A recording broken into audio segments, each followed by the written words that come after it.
I have it on good information that yung announcement na ginawa, yung statement na ginawa ni ex-Congressman Saldico, na nagbintang siya na 100 billion, sinasabi niya na utos daw ng Pangulo na isingit sa BICAM. Your Honor and I both know that the 100 billion, and we went over, I know na, both of us went through the list independently or separately. And you and I agree na totoo yung listahan ng 100 billion pesos. Talaga nasingit sa BICAM. But yung sinasabi ni Saldico on social media as posted na nag-deliver siya ng 25 billion representing the 25% commission di umano para kay Presidente, that I will attest na hindi totoo.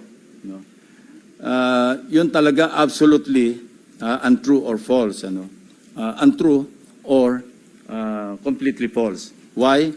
Because, last Sunday, I received a call from the camp of former Undersecretary Roberto Bernardo.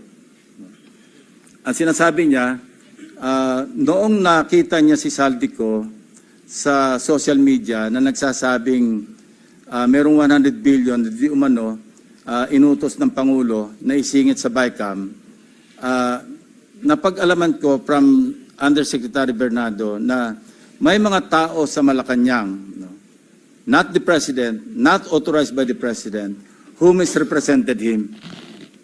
I will name some of them. Undersecretary Adrian Bersamin. He name-dropped the President, making Saldico believe na utos ng Pangulo na ipasok sa BICAM yung insertions na 100 billion. Now, Yusek Traigib Olaybar.